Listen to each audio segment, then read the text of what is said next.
The Black Company by Glen Cook is the first novel of the Black Company series, and the first of the Books of the North. It chronicles the last days of the Black Company's service to the Syndic of Beryl on the northern coast of the southern continent, the new arrangement with their next employer, Soulcatcher, who brought them on their fateful journey across the Sea of Torments, and several months of their campaigns and special missions in the Ladies' Empire, up to and including the sprawling, bloody Battle of Charm.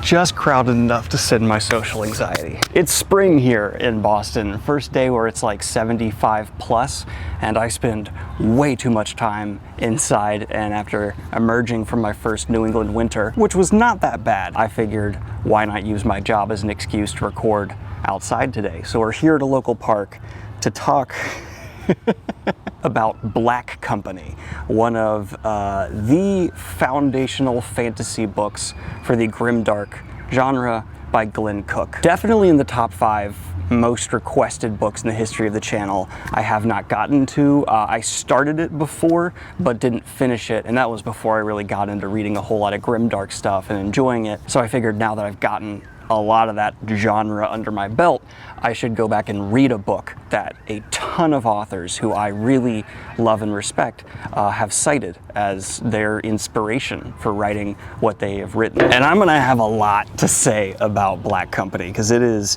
a polarizing book for a damn good reason. I really enjoyed seeing just how influential this book is. Before we get in the actual review, what exactly Black Company is a fantasy book that is, surprise, grimdark. And at least based off of just the first entry in the series, because it is a longer series, very much so comes across like if The Witcher and Malazan had a baby. Or I guess it might be more appropriate to say like it's the parent of both Witcher and Malazan, but like Witcher and Malazan only inherited some of the... We're moving on. And the central character for this book is Croaker, dyslexia. And he is the medic, doctor, healer type for the Black Company, a legendary band of mercenaries who have been around for a long time and have a hell of a reputation. But aside from the fantasy comparisons I want to make, Black Company reminded me more than any other book I have read in my life of Tiger Force, which is a true accounting of what some special forces that essentially went unchecked during the Vietnam War got up to, and is essentially a recounting of some of America's crimes during that war. Black Company gets about as close as a fiction book possibly could in terms of evoking the same feelings from me that a book that's based in reality could. Which takes me to a very easy part of this review to do, which is sometimes when I'm talking about extremely graphic books, I want to give you like a fair warning of what you may or may not encounter, because some people have certain sensitivities to various topics, and you know, you don't want someone who's getting through some trauma to get into a book that ends up re-traumatizing them. Fortunately, Black Company makes that very easy, because what I can just say is, if you're bothered by any of the things, all of them are here. And on a technical level, Black Company's execution is damn near perfect. It is startling how much life Glen Cook is able to pen in a story that is so unrelentingly bleak. And I even want to say, outside of the grimdark genre, the influence of Glen Cook's prose weighs heavy. His use of first-person characterization of the full cast and crew is immaculate. Every single person from Goblin to Elmo to Croaker feels wildly distinct. Constant conflict within the Black Company makes this group of incredibly dangerous guys who undeniably rely on each other also feel like they need to be on edge for every single moment of their waking lives. The problem is there's like no reprieve from this tone. Zero. Zilch. None. But we will get into, not even in the characters' dreams, but we will get into that. And I will say I recommend this book specifically to if you loved the bridge burners from Malazan and you've thought, oh, I'd like a lot more just full books following that kind of crew. Black Company. I even, on paper, really like the actual story of Black Company. The beats it hits, the arcs the characters go through, the conflict of openly serving essentially a bad guy. We are evil and vicious and ruthless. Even the battle towards the end of this book is so engaging and executed in a way that manages to be strategic and a bit distant, painting this broad picture of the events occurring, yet also inevitably is going to make you imagine the horrific, gruesome details because of not only the tone that's been prevalent previously in the book, but because of these quick inserts of description that just, ooh, it reminds me of like the proper usage of like quick editing in movies for opening sequences like Saving Private Ryan. The problem is, unfortunately, I don't think time has been very nice to Black Company as a whole. And no, that's not just due to the blatant homophobia that is here in the book. People are called faggot, butt boy, and there's no real purpose for the inclusion of this type of blatant homophobia in a fantasy world aside from it just seems Glen Cook wanted his main characters to be homophobic. It doesn't really bother me. It's a product of the 80s. I mean, watch any movie from back then and you're gonna see the same crap even at like PG-13. It's a product of its time, whatever. But the grimdark books I love, the grimdark books I seek out and enjoy, they have a severe purpose to their misery. Even the ones that didn't necessarily land for me, like Prince of Thorns, there is something to watching the sociopath of Jorg evolve and grow and get a bit better. Stories like Berserk are actually all about the beauty of the world and perseverance and the strength within to overcome adversity despite what the main characters are going up against. And the First Law has so many lovable characters who are vile and awful, but it turns into this love-hate relationship that Joe Abercrombie has mastered throughout the series to almost make you relish and encourage the depravity of his cast of characters. There is none of that here.